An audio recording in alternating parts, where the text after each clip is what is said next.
Eh ben, salut les amis, allez, aujourd'hui on va faire une petite vidéo. Alors, une petite vidéo revue matos sur une vieille balance que j'ai trouvée sur le net. En fait, je l'ai trouvée sur Naturabuy tout simplement.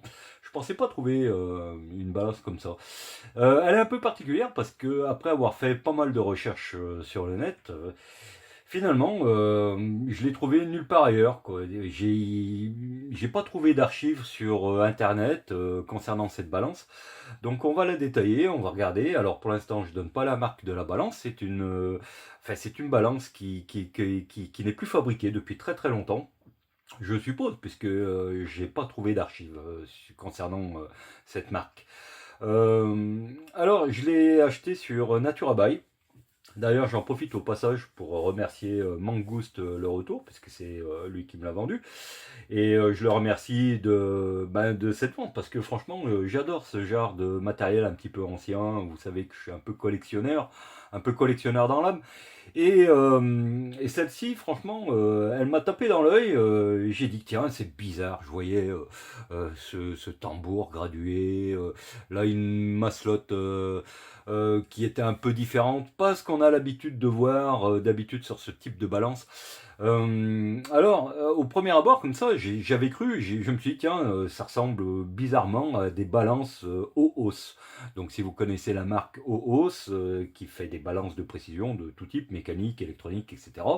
D'ailleurs, qui a fabriqué des balances pour RCBS, puisque avant la RCBS 1010 et la RCBS 505, en fait, OOS fabriquait des balances pour RCBS qui après les repatchait en couleur verte pour la marque RCBS, quoi. Donc au premier abord, je me suis dit, tiens, c'est bizarre, on dirait une hausse, une vieille hausse, pourquoi pas, et puis non, on va le voir après. Alors, cette balance est un petit peu particulière, on va voir. Alors, ce que je vais faire, je vais d'abord faire la présentation, je vais faire quelques généralités, un peu de digression, vous connaissez la maison. Et après, je démonterai la balance hors caméra parce que ça prend un petit peu de temps. Il y a quand même pas mal de choses à démonter. Vous voyez ici, là, cette partie-là, il faut démonter les deux vis, retirer le capot. Là, pour retirer le balancier, il faut pareil démonter les deux vis de chaque côté pour retirer les deux V de mécanicien qui sont à l'intérieur. Et puis comme ça, on va pouvoir voir, parce qu'en fait, la partie la plus intéressante, c'est vraiment au niveau du balancier que ça se passe.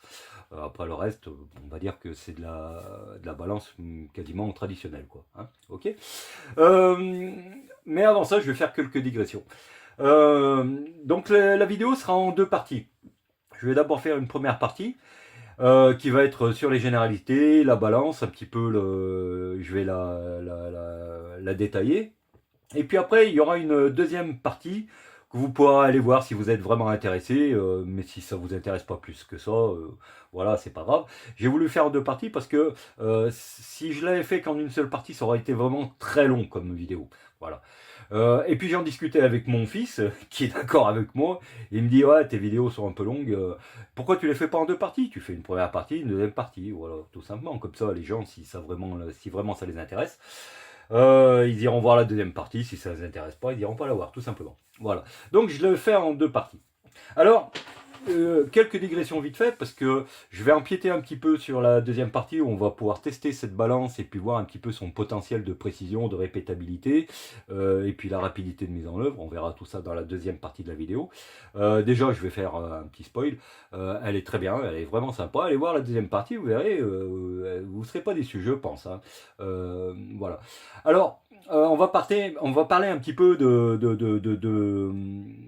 lorsqu'on fait du rechargement, que ce soit avec une balance de ce type-là, ou avec, par exemple, comme ici à côté, ma balance Johan Lab, donc balance de laboratoire. Euh, Ce qu'on cherche en général, c'est un maximum de précision. Alors, ce qu'il faut bien comprendre, c'est que le niveau de précision qu'on recherche lorsqu'on fait du rechargement, euh, alors là, vous voyez, la balance, elle a 4 chiffres après la virgule. Donc déjà d'emblée, on pourrait dire, oui, ça sert à rien, 4 chiffres après la virgule. Et c'est pas faux, et c'est pas faux du tout, ça ne sert à rien. 2 chiffres après la virgule, une balance au centième de gramme est largement suffisante pour la plupart des applications, même du TLD. Après, en ELR, on essaye d'aller un petit peu au millième de gramme, voilà. Mais en TLD, 2 chiffres après la virgule, le centième, c'est largement suffisant. Ça, c'est la première chose. Ce qu'il faut considérer aussi, c'est la cartouche qu'on recharge, hein. Il est évident que si on prend une cartouche de 338 la poids Magnum, vu la quantité de poudre qu'il y a dans une cartouche de 338 la poids Magnum, on est aux alentours de 6 grammes de poudre, ça dépend de la poudre et puis de la balle qu'on veut mettre en place sur la cartouche, mais on est aux alentours de 6 grammes. Donc, ce que je veux dire par là, en pourcentage de possibilité d'erreur, si on va jusqu'au millième de gramme, c'est-à-dire 3 chiffres après la virgule, avec ce genre de balance, c'est largement suffisant. C'est même plus psychologique qu'autre chose. Si on est au centième de gramme, sur une cartouche qui contient 6 grammes de poudre, c'est largement suffisant, puisque si on rapporte au pourcentage d'erreur par rapport au volume complet de la cartouche, vous pensez bien que même un centième de gramme d'erreur, sur 6 grammes de poudre, franchement, vous n'allez pas le voir ni au niveau des SD, ni au niveau du résultat en cible, quoi. Je veux dire, voilà. Alors, le truc, c'est vraiment plus psychologique qu'autre chose, hein. Voilà, c'est bien ce qu'il faut comprendre. Après, si on parle de 223 Remington, donc une cartouche beaucoup plus petite, avec une quantité de poudre beaucoup plus petite, là, on peut considérer ça différemment. Mais sur des capacités de poudre, on va dire, à partir du 308, enfin, quand on considère des cartouches comme le 308, et puis après tout ce qui est au-dessus, donc jusqu'au 338, on va dire que travailler à 2 chiffres après la virgule, largement suffisant, centième de gramme, c'est largement suffisant. Alors, vous allez me dire, mais pourquoi tu prends une balance aussi précise que ça? Alors, oui, c'est le côté psychologique de la chose, c'est sûr. Et puis surtout, c'est que, comme je le dis toujours, et j'aime à le dire, c'est le genre de balance qui est au niveau sensibilité, c'est top. Vous n'aurez rien de mieux, je veux dire. Il y a ça aussi, hein, c'est pas mal. Mais je veux dire, voilà, lorsque vous faites tomber un grain de poudre dans la coupelle, visuellement vous le voyez avec ce genre de balance. Avec des balances comme la Gem Pro, j'avais déjà fait une des vidéos, sur une des vidéos, j'avais déjà fait voir un petit peu le problème. Lorsqu'on met un grain de poudre dans une Gem Pro 250 ou une balance chinoise à 30 € achetée sur Amazon, lorsque vous faites tomber seulement un grain de poudre, des fois la balance elle ne le voit pas. Elle ne voit pas le premier grain, elle ne voit pas le deuxième, elle ne voit pas le troisième. Des fois, elle commence à réagir au bout du troisième, quatrième grain. Okay, et ça me perturbe. Moi perso, ça me perturbe. Voilà. Okay, donc là, avec ce type de balance, vous voyez, hein, je vais mettre un grain de RS76 dans la coupelle. Voilà. Et vous voyez que automatiquement, hein, vous voyez, voilà, un grain de poudre de RS76, ça pèse 0,00226, on va dire, on va arrondir à 0,3, donc 0,03, 3 millièmes de gramme, ok? Voilà. Et ça, l'avantage d'avoir une balance comme ça, c'est que déjà, lorsqu'on fait du rechargement, que je fais tomber les grains avec le Dandy Trickler qui est au-dessus, je vous invite à aller voir la vidéo sur le Dandy Trickler, vous comprendrez mieux la chose. Déjà psychologiquement, je vois le truc, je vois que ça change, je vois que chaque grain de poudre que je mets dans la coupelle fait réagir la balance. Donc déjà, voilà, de ce côté-là, je suis rassuré. Ok, voilà. Allez, cette digression est faite, on n'en parle plus, on revient à nos moutons. Donc cette fameuse balance de marque pour l'instant inconnue, on va voir tout à l'heure de quelle marque il s'agit. Et on va donc faire quelques essais dans la deuxième partie de la vidéo, donc je vous invite à aller voir ça. Ok, donc pour l'instant je vais démonter le bras de balancier, je vais le faire hors caméra parce que sinon ça va prendre trop de temps et la vidéo risque d'être longue. Ça fait déjà 9 minutes que je cause. A tout de suite. Bon, ok, voilà, nous revoilà. Donc là j'ai démonté la balance. Alors, déjà on va parler de la marque. Alors, là, à première vue, aucune marque apparente, que ce soit d'un côté ou de l'autre, du support. Sauf que, en dessous, ah ah, alors je sais pas si vous allez le voir. Voilà, Bosch. Eh ouais. Alors, j'ai été vachement étonné. J'ai été vachement étonné que ça soit une balance fabriquée par Bosch. Alors, J'ai fait pas mal de recherches sur internet, donc j'ai tapé balance mécanique à fléau Bosch, de la marque Bosch, etc. J'ai même essayé avec les images, tout ça. Enfin, j'ai essayé vraiment de rechercher cette origine de cette balance. Et franchement, j'ai trouvé, mais alors rien du tout, hein. J'ai absolument rien trouvé. Pas d'archives, que dalle. Donc, si jamais vous trouvez quelque chose, n'hésitez pas à me le mettre en commentaire parce que je suis vraiment curieux de voir un petit peu si le net se souvient un petit peu que Bosch avait fait ce type de balance. Alors, quand on voit le logo qui est inscrit dessous, hein, gravé dessous, là, je pense qu'il n'y a pas il y a pas d'ambiguïté. On parle bien de Bosch, donc le fabricant d'outillage portatif, le fabricant allemand d'outillage portatif, de pièces pour voitures, etc. J'ai du mal à imaginer qu'il y ait une autre marque, enfin quelque chose, une entité qui s'appelle Bosch et qui a fabriqué ce genre de balance et qui aurait fabriqué que ça, hein. Je pense qu'on parle bien de la même marque allemande. Voilà.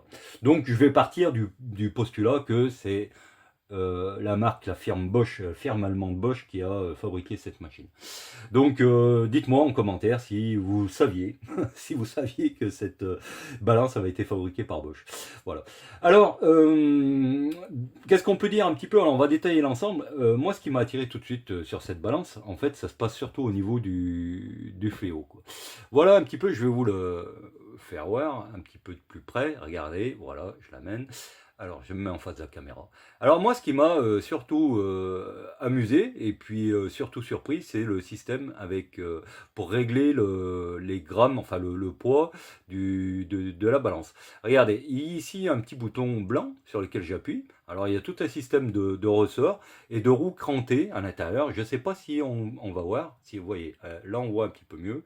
Et on voit qu'il y a des roues dentées qui sont donc en prise avec la crémaillère, hein, tout simplement. Je ne sais pas ici si on va voir. Voilà. Ok. Sympa.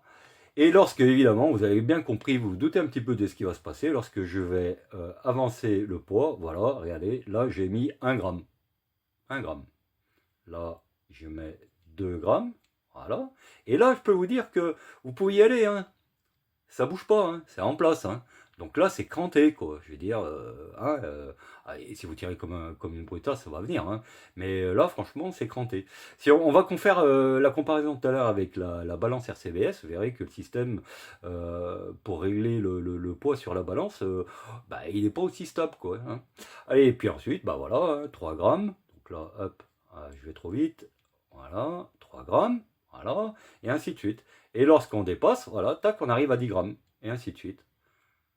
Génial, non? Là, 20 grammes, 30 grammes, donc là, on va mettre 32 grammes, voilà, 32, ok, et ainsi de suite. Franchement, génial. Moi, je trouve ça, alors, le maximum, donc quand on arrive en bout de, enfin, à la butée, donc on est à 98 grammes, voilà. Hein, je suppose que si j'insiste un peu, je vais peut-être pouvoir arriver à 100 grammes, mais j'ai pas envie de forcer le système, voilà. Parce que déjà 100 grammes, hein.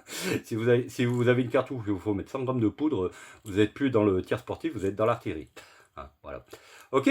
Et donc, franchement, ce système-là, alors dites-moi en commentaire si vous l'avez déjà vu, si vous connaissiez. C'est possible, hein. C'est une vieille balance, hein. Elle doit avoir, je sais pas moi, une balance qui doit avoir 40, une quarantaine d'années, voire peut-être même un peu plus. Je sais pas, j'arrive même pas à estimer la date de fabrication de cette balance. Années 80, je suppose, c'est vraiment qu'une supposition, hein. Dites-moi si vous avez plus d'infos. Voilà. Ok. Donc ça c'est pour la partie principale. Et en plus, donc vous voyez ici, il y a plein de petites vis, il y a plein de petits réglages, il y a plein de petites choses, on peut tout démonter. Enfin, je veux dire, regardez, au niveau usinage, c'est regardez un petit peu là. Alors, je ne sais pas si ça arrivera à bien faire la mise au point, mais au niveau usinage de la crémaillère, c'est propre, c'est net. Enfin, je veux dire, c'est du bel ouvrage, quoi. Hein. C'est pas du taillé à la hache dans un morceau d'alu, quoi. Hein, voilà. Alors ici, bon, vous connaissez la maison, ici, donc le petit poil de pinceau que j'ai rajouté, ici, vous le voyez, hein, au bout de mon ongle. Ça, c'était pas d'origine. Mais si vous connaissez la chaîne, vous savez que je fais ça sur toutes mes balances à fléau. Parce que bah, voilà, je mets toujours une caméra pour éviter les erreurs de parallaxe. Et puis c'est quand même plus pratique de voir le résultat avec une caméra et la petite paille, le petit poil de pinceau ou l'aiguille à coudre, peu importe. J'ai fait ça sur toutes mes balances à fléau, donc vous connaissez le système. Voilà, ok. Ensuite, qu'est-ce qu'on a? Bah, on a des couteaux tout simples, ok. Hein, alors rien de particulier, vous avez ça sur toutes les autres balances, hein, RCBS et toutes les autres marques, voilà. Et au niveau du réglage donc des centièmes de gramme, là on a un tambour complet. Alors ici vous voyez, il y a une butée, ok. Il y a une butée ici là, voilà. Donc là je peux pas aller plus loin, ce qui correspond à 0, voilà. Là je suis à 0. Et lorsque je fais un tour complet, je vais embuter de l'autre côté, j'ai fait un tour complet et je suis à 80, enfin j'ai fait 1 gramme hein, complet, voilà, ok. Donc c'est sympa je trouve, parce que là il n'y a pas de prise de tête, enfin voilà quoi. Vous affichez 1 gramme, vous voulez, allez on va dire 2 grammes, 2 grammes 56, voilà, donc là vous avez affiché 2, et là vous affichez 56, voilà. Là, je suis à 55. Voilà, 56. Voilà, 2 grammes 56. Ok. C'est pas super, ça? Et franchement, génial, le truc. J'adore ce genre de, de mécanique. Voilà. Voilà les particularités un petit peu de cette balance à fléau que je voulais vous présenter et que je vais vous présenter si vous regardez la deuxième partie. Hein, on va la tester. Et bien sûr, et tout est réglable, c'est impressionnant. Admettons par exemple que mon zéro soit pas bon, etc. Là, ici, vous voyez, j'ai une toute petite vis, ce qui va me permettre de pouvoir décaler la mise à zéro. Ok. Voilà, je vais décaler ici l'index. Comme ça, et ben voilà, je peux. En fait, je vais régler vraiment entièrement ma balance. Complètement. Voilà. C'est vraiment top. Top. Quelque chose qu'on ne peut pas faire avec une RCBS 505, truc classique quoi. Hein, alors là, je vais vous prendre la RCBS 505 qui est à côté. Voilà. Hop. Bougez pas. Voilà. Ok. Donc voilà, RCBS 505 traditionnel. Hein. Donc là, on voit quand même qu'au niveau usinage, bon, ben, c'est pas. Enfin, je veux dire, c'est du pour pas cher, parce que ça se vend pas cher, voilà, donc comme on dit toujours, le nerf de la guerre c'est l'argent, donc produire pas cher pour vendre pas trop cher, pour que ça soit rentable, ok. Là, je suppose quand même qu'avec toutes les heures d'usinage, et puis le temps à passer pour fabriquer toutes les petites pièces, parce que alors, franchement c'est foutu petites pièces de partout, quoi. Je veux dire, des perçages, des filetages, des micro-filetages, etc. Là, à fabriquer ça, au coût de revient de l'heure, je veux dire, c'est pas un truc que vous allez vendre maintenant. Je parle de nos jours, à l'époque peut-être, mais voilà quoi, ça coûtera toujours plus cher que de vendre une RCBS 505, qui est là, c'est beaucoup de moulage, c'est beaucoup de voilà, on voit que c'est pas usiné très fin quoi, hein, voilà quoi. Puis là, bon, le bon vieux système classique avec les 3 petites masses qu'on déplace pour régler le poids, etc. Voilà. Ok, donc la grosse différence entre ces deux machines, et je trouve que celle-là, elle est vraiment, elle est chouette, voilà. Elle est chouette, elle me plaît. Alors par contre, autre chose, un truc que j'ai remarqué, c'est que au niveau du système d'amortisseur, oui, amortisseur, je ne sais pas trop comment on pourrait le dire, le système qui va un petit peu amortir les oscillations de la balance. Donc là, on retrouve un classique 2 aimants, ok, qui vient dans ce logement, voilà, 2 aimants. Par contre, on n'a pas la petite plaque en cuivre qu'on retrouve sur les RCBS et la majorité des autres machines, des autres balances qui sont un peu de ce type-là. La petite plaque en cuivre qui, elle aussi, sur la RCBS, vient entre 2 aimants, quoi. Hein. Les 2 aimants, ils sont en dessous, en fait. Hein, voilà. D'accord. Mais toujours le même principe, une plaque en cuivre qui se balade entre 2 aimants pour amortir un petit peu l'oscillation. Donc là, on a une plaque en cuivre. Et sur celle-là, par contre, on n'a rien du tout. Voilà. On n'a rien du tout. On a juste une petite masse, on dirait que c'est du laiton, je pense. Je sais pas, peut-être que ça sert un petit peu à remplacer la plaque de cuivre de la RCBS, je sais pas. Voilà. Donc le système pour amortir, en fait, bon, bah, c'est tout simple, hein, c'est comme sur la RCBS. Mais donc pour avoir un peu testé la machine avant de vous la présenter, parce qu'évidemment je l'ai un petit peu testé, voilà. Le gros point négatif, c'est que le système d'amortissement n'est pas top du top. Voilà, il est même pas top du tout.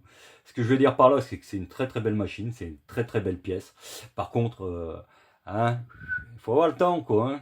Vous allez voir, si vous regardez la deuxième partie de la vidéo, c'est pour ça qu'elle dure un peu longtemps. Je veux dire, faire du rechargement avec ça, faut commencer le lundi matin pour faire les doses de poudre. Et puis il faut avoir la journée complète pour faire les 50 cartouches, quoi. C'est vraiment horrible, vous allez voir. Regardez la deuxième partie, la deuxième vidéo, vous comprendrez de quoi je parle, voilà. Mais bon, il est évident que c'est pas une balance que je vais utiliser à faire du rechargement, vous avez bien compris, vous connaissez la maison, vous savez que je suis un petit peu, j'aime bien un petit peu tout ce qui est collector, un petit peu ancien, etc. Et vraiment, je l'ai acheté pour la garder, celle-là. Celle-là, elle finira dans mon placard, bien à l'abri de la poussière, etc. De temps en temps, je la sortirai pour me faire plaisir. Voilà. Ça sera ma petite Madeleine de Proust. Voilà. Madeleine de Proust. On est sur une chaîne philo. Voilà. Donc je la ressortirai de temps en temps, histoire de me faire plaisir. Mais évidemment, c'est pas une machine qui va me servir à faire du rechargement, vous vous doutez bien. Même si elle a d'excellentes capacités pour produire des cartouches de très très bonne qualité. Vous allez le voir si vous regardez la deuxième vidéo. Et bien sur ce, voilà, ça fait 12 minutes que je parle. Peut-être un peu plus, puisqu'il y a eu la petite première partie avant le démontage. Donc, bon, on va arrêter là. J'avais dit que je ne voulais pas faire une vidéo trop longue. Si vous êtes intéressé, allez regarder la deuxième partie concernant cette balance. Sur ce, ben, je vous souhaite santé, prospérité, comme d'habitude. Encore merci à Mangouste le retour de m'avoir vendu cette balance sur Nature Bay. Quelques petits bonjours comme ça à la volée à dire. Bonjour à mon partenaire Jean, mon partenaire de tir Jean. Bientôt, ça sera le 6 juin. Il sait de quoi je parle, le 6 juin. Et on a un rendez-vous, on a a date, on a une date. Une date le 6 juin avec Jean. Voilà. Un autre bonjour à un autre Jean que j'ai rencontré il y a quelques jours maintenant. Voilà. Il va se reconnaître, hein, Jean, le grand spécialiste du Kestrel. Tu vas te reconnaître, Jean. Voilà, bonjour à toi. Bonjour à Sylvain, mon ami suisse. Et j'espère qu'il a fait un bon retour. Dernièrement, oui, j'ai été faire une session donc le 22 mai, j'en avais parlé. Je devais faire une petite vidéo sur cette session. Et puis finalement, donc la session, j'y ai été, j'ai tiré toute la journée. Ça a été une superbe journée. Il a fait très très beau. Juste un petit épisode de pluie, mais qui n'a pas duré longtemps, heureusement. Mais sinon, très bien, zéro vent. Mais quand je dis zéro vent, même le Kestrel, il n'a pas bougé. Donc zéro vent, c'était idéal. On a à peu près rentré tout ce qu'on voulait. Voilà, je me suis bien fait plaisir. Mais il n'y aura pas de vidéo dessus. C'est comme ça, voilà. J'en dirai pas plus. Voilà. Allez, sur ce coup-ci, maintenant, je vous laisse. Santé, prospérité. Et puis à la prochaine. Et puis voilà. À plus.